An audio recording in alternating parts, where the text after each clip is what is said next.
Bismillahirrahmanirrahim. Assalamualaikum warahmatullahi wabarakatuh.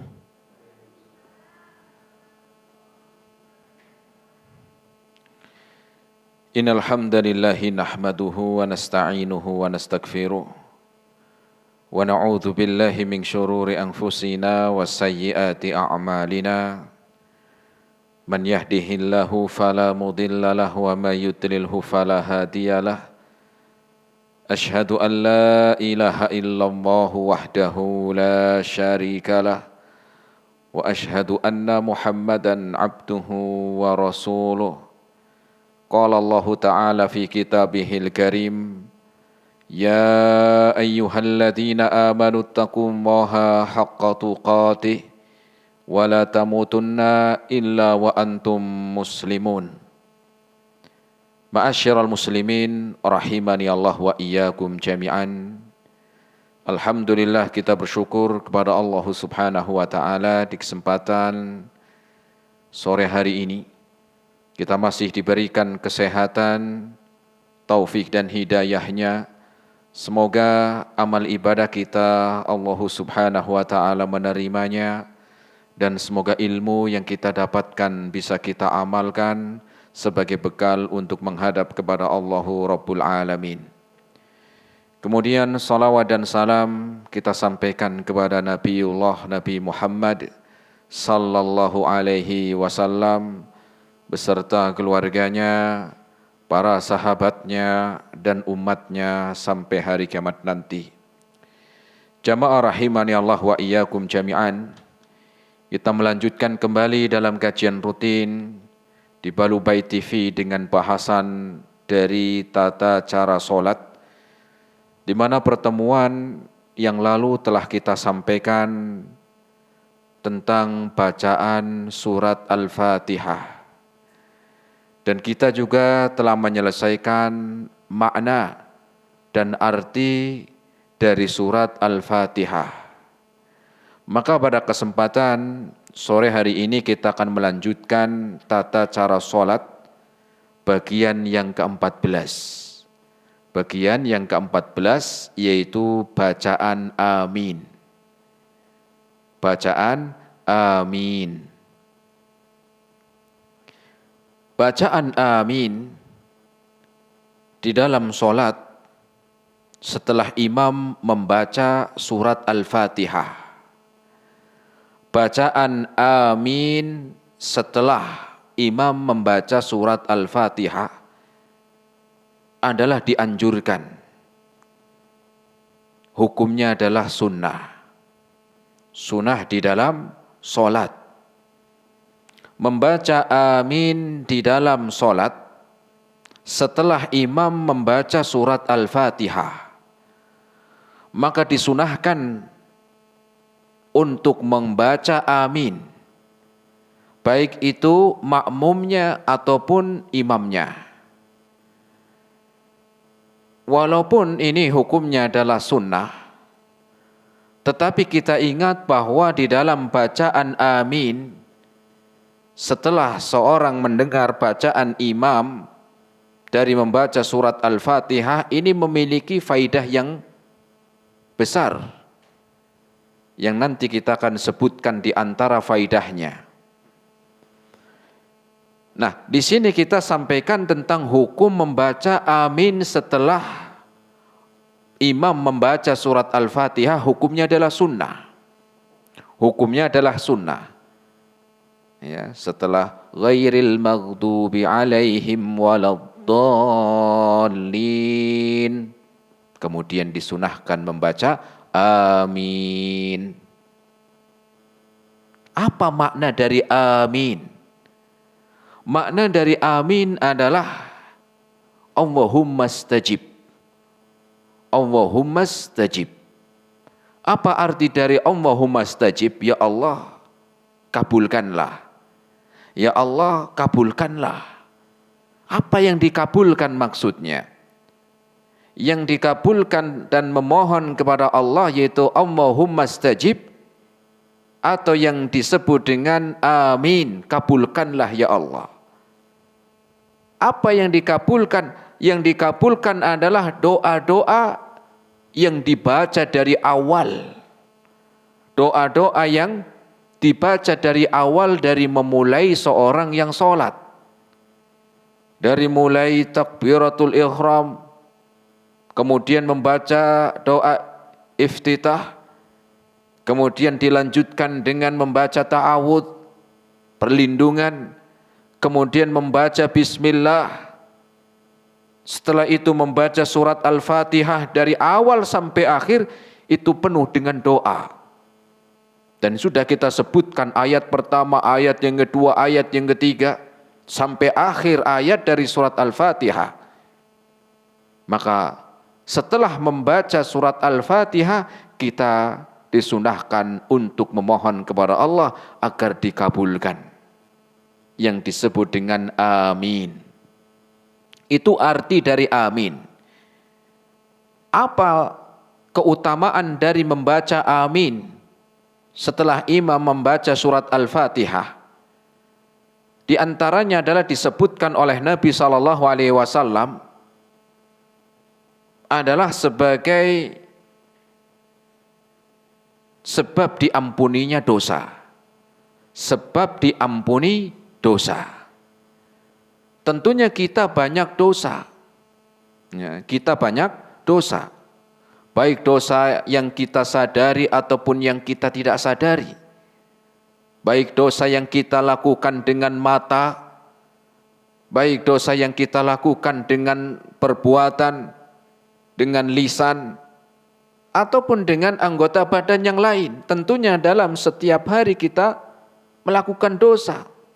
Baik itu dosa kecil, ataupun mungkin dosa-dosa yang sedang, ataupun mungkin kita lakukan dosa besar tanpa kita sadari. Sehingga kita diperintahkan di dalam sholat, setelah kita membaca atau mendengar imam membaca surat Al-Fatihah, kita diperintahkan untuk membaca amin. Rasul SAW menyebutkan keutamaan membaca amin di dalam sholat, sebagaimana disebutkan dalam hadis riwayat Imam Al-Bukhari, kemudian Imam Muslim. Qala Nabi sallallahu alaihi wasallam, Rasul sallallahu alaihi wasallam bersabda, "Idza ammanal imamu fa aminu."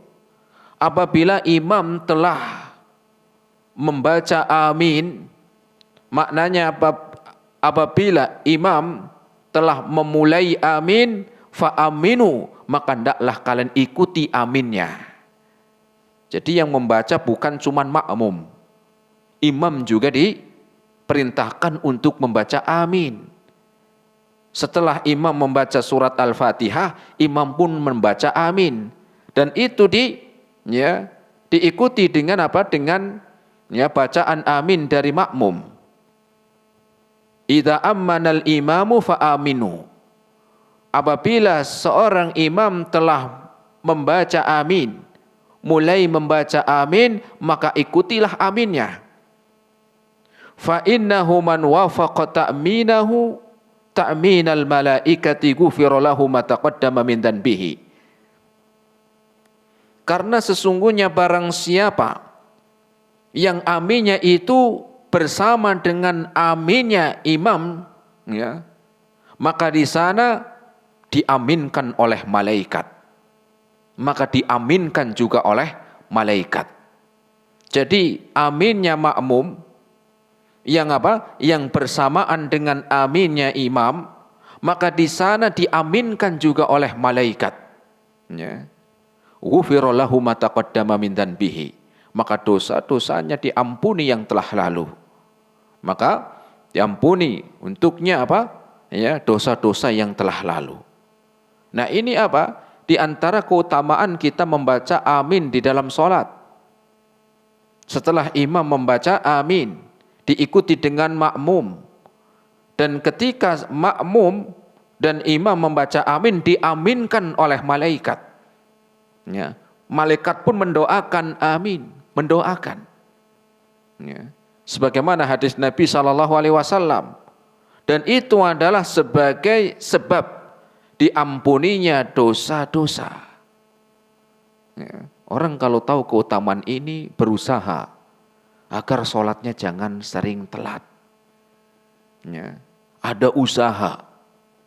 Ya, ada usaha biar bisa amin dengan imam. Nah kalau datang setiap imam mau ruku atau setelah imam itu selesai baca surat Al-Fatihah, maka keutamaan ini terlewat. Ya mungkin rakaat yang kedua masih ada, tetapi kita nggak tahu apakah yang diterima yang pertama atau yang kedua. Sedangkan Rasul mengabarkan keutamaan amin seorang makmum ketika mendengar imam membaca surat Al-Fatihah, selesai dari membaca surat Al-Fatihah, ini ada keutamaan. Dan ketika itu diaminkan juga oleh malaikat. Ini keutamaan yang pertama. Keutamaan yang kedua, membaca amin setelah imam membaca surat Al-Fatihah adalah sebab dikabulkannya doa. Dikabulkannya doa yang mana? Doa yang sudah dipanjatkan. Karena sholat itu isinya penuh dengan doa. Penuh dengan doa. Dari awal sampai akhir banyak doa. Doa ruku, doa sujud, doa iktidal yang nanti kita akan sebutkan. Begitu juga di dalam setelah imam membaca surat Al-Fatihah. Bukankah isi dari surat Al-Fatihah penuh dengan permohonan? Iyyaka na'budu wa iyyaka nasta'in. Ihdinas siratal mustaqim. Siratal ladzina an'amta 'alaihim ghairil maghdubi 'alaihim waladdallin. Ini banyak doa. Sehingga di sana waktu atau di antara sebab dikabulkannya doa yang sudah dibaca dari awal. Dan Rasul SAW mengabarkan ini di dalam hadisnya yang diriwayatkan oleh Imam Muslim. Rasul SAW bersabda, "Idza sholaitum faaqimu sufufakum." Apabila kalian berdiri untuk sholat, apabila kalian akan mendirikan sholat, faaqimu sufufakum, kemudian luruskan shaf kalian. Rasul mengatakan faaqimu sufufakum, luruskan shaf kalian, lurus dan rapat, sebagaimana pernah kita bahas. Jangan malah yang sebelahnya yang maju atau mundur. Maka Rasul mengatakan faaqimu sufufakum, maka luruskan shaf kalian. Shaf kalian luruskan. Nah ini juga pentingnya imam sebelum memulai sholatnya, memimpin sholatnya untuk melihat. Untuk melihat bagaimana keadaan makmumnya. Barangkali ada yang shafnya itu tidak lurus, maka imam meluruskan. Maaf yang sebelah kiri untuk maju sedikit, yang sebelah kanan merapat, begitu. Jangan cuek. Menjadi seorang imam itu jangan jangan cuek. Kenapa? Karena imam ini penting.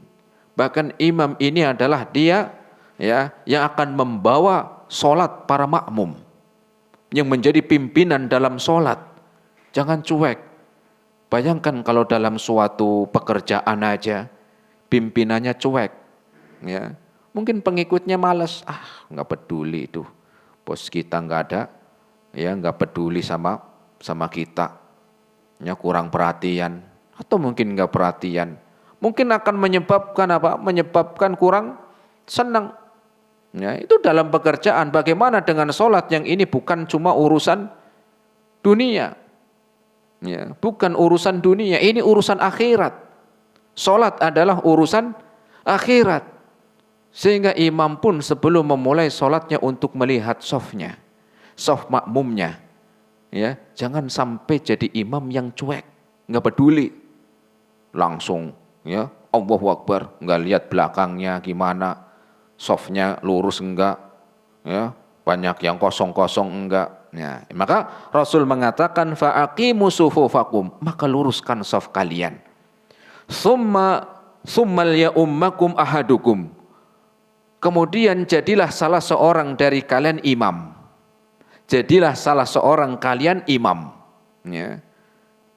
Ya, imam yang seperti apa? Imam yang tahu ilmu. Ya, hafalan Qur'annya banyak. Ya, orang yang tahu ilmu. Kemudian apa? Fa idza kabbara fakabbiru. Kalau imam sudah takbir, maka ikuti takbirnya. Jadi jenengan kalau jadi makmum jangan duluin. Saking semangatnya imam belum takbir, masih ngelihat shaf kanan kiri, jenengan sudah takbir Allahu Akbar. Saking semangatnya. Enggak, tapi imamnya dulu. Ya, imamnya dulu. Rasul mengatakan fa idza kabbara fakabbiru. Kalau imam sudah takbir, maka ikuti takbirnya. Ya, ikuti takbirnya. Jadi makmum takbirnya itu belakangan, setelah imam. Jangan saking semangatnya duluin. Kadang-kadang ada. Ya, memang sih bukan di takbirnya. Kadang ketika rukuknya duluan. Ya imam baru Allahu Akbar dia udah cepat. Ya. Imam baru Allah udah sujud duluan. Karena mungkin lebih kuat, lebih mudah sehingga ya imamnya enggak, ya apalagi tambah imamnya itu enggak terlalu cepat atau pelan, ini sudah duluan. Tunggu dulu sebentar, sabar. Ya, pastikan bahwa imam itu duluan. Pastikan imam itu apa duluan. Rasul mengatakan innama ju'ilal imamu liyutimma bihi. Dijadikannya imam itu untuk diikuti. Nah, kalau jenengan saking semangatnya duluin imam, bukan cuma dalam apa? Dalam takbir atau mungkin ruku sujudnya, jenengan aja jadi imam. Ya. Rasul mengatakan imam itu untuk diikuti. Ya, yang namanya diikuti, ya itu duluan. Yang namanya pengikut nanti, ya belakangan. Maka Rasul mengatakan fa idza kabbara fakabbiru. Kalau apabila imam sudah takbir, maka ikutilah kalian untuk bertakbir. Wa idza qala ghairil maghdubi alaihim waladdallin. Kalau imam sudah membaca surat Al-Fatihah, yaitu setelah diakhiri ghairil maghdubi alaihim waladdallin, faqulu amin. Maka kalian baca amin. Hadis riwayat Imam Muslim. Nah, kita diperintahkan untuk membaca ya amin setelah imam selesai membaca surat Al-Fatihah. Aminnya pun apa? Imam belum selesai membaca surat Al-Fatihah, baru apa? Ghairil maghdubi alaihim waladdallin. Amin. Imamnya belum selesai. Jangan. Ya. Tunggu dulu sampai selesai. Ya, ini kadang-kadang anak-anak nih yang seperti itu. Ya, imamnya belum selesai membaca surat Al-Fatihah, ya dia duluan, ya. Udah duluan, sabar dulu. Tapi ya kadang ada orang tua juga ada, ya. Enggak cuman anak-anak doang, tapi ada kadang ya mungkin ya orang tua ada. Ya, imamnya belum selesai membaca dhalin ini belum. Udah apa? Sudah ya amin dulu, nanti sabar, ya. Takut enggak kebagian atau gimana ini? Ya, kalau nasi berkah mungkin lah ya, khawatir nggak kebagian duluan. Ya, kalau Jumat itu kadang-kadang begitu, ya Kak. Ya, habis salam belum selesai mungkin langsung ke belakang, khawatir nggak kebagian. Jangan. Ya. Jadi apa? Ini bukan permasalahan kecil, ini sholat masalahnya. Ini apa? Ini perkara sholat. Ya. Kalau masalah lagi bagi-bagi sembako mungkin monggolah duluan. Ya. Tapi ini masalah sholat. Bukan lagi bagi-bagi sembako, bukan lagi ngantri. Ngantri apa? Ngantri sembako, bukan. Makanya Rasul mengatakan, wa idza qala, ketika imam selesai membaca ghairil maghdubi alaihim waladdallin, maka kalian ucapkan amin. Ucapkanlah amin. Hadis riwayat Imam Muslim. Ya.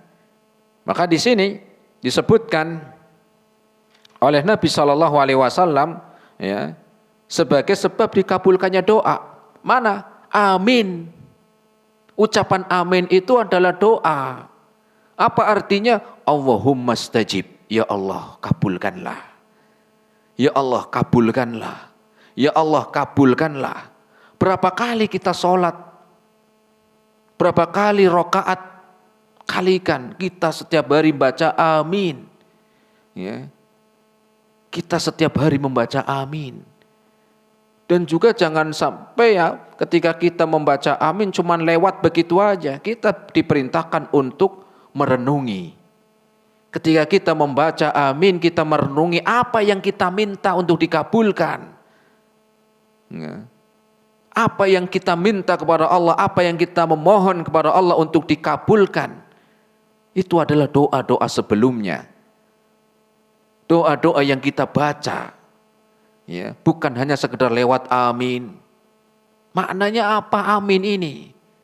Ketika orang mengatakan tolong ya kabulkan, berarti ada yang diminta. Ya. Ketika orang meminta untuk dikabulkan permintaannya, berarti ada permintaannya apa? Dan di dalam sholat permintaannya doa yang sebelumnya. Ya.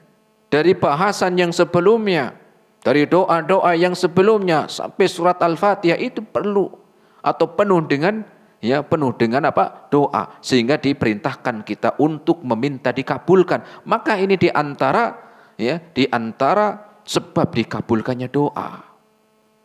Ya. Kalau orang minta, ya, kemudian ngomong, saya minta dong uangnya 100.000, ya. Kamu ngasih ya terserah, nggak mau ya nggak apa-apa. Ini kayaknya kan nggak butuh, ya. Kayaknya seakan-akan nggak butuh, tapi kalau dia ngomong, saya mintalah uangnya 100.000, tolong kasih saya butuh. Berbeda dengan yang pertama. Ya, berbeda dengan yang pertama. Kenapa? Karena minta, terserah mau ngasih mau enggak. Saya minta dong uangnya 100.000. Kalau kamu ngasih ya alhamdulillah, enggak juga enggak apa-apa. Seakan-akan kayak enggak butuh. Ya, berbeda ketika dia meminta, kemudian dia meminta agar apa permintaannya itu dikabulkan. Begitu juga di dalam doa ini. Setelah kita melihat ayat-ayat sebelumnya adalah ya ada dengan apa? Kita diperintahkan memohon kepada Allah. Diberikan jalan yang lurus, istiqomah di atas Islam, dijauhkan dari penyimpangan-penyimpangan. Kemudian doa-doa sebelum surat Al-Fatihah. Ya. Kemudian setelah itu kita berdoa, amin. Allahumma stajib, ya Allah kabulkanlah. Ya Allah kabulkanlah. Ya, maka ini sebab dikabulkannya doa. Kemudian faidah yang ketiga atau keutamaan yang ketiga membaca amin di dalam sholat.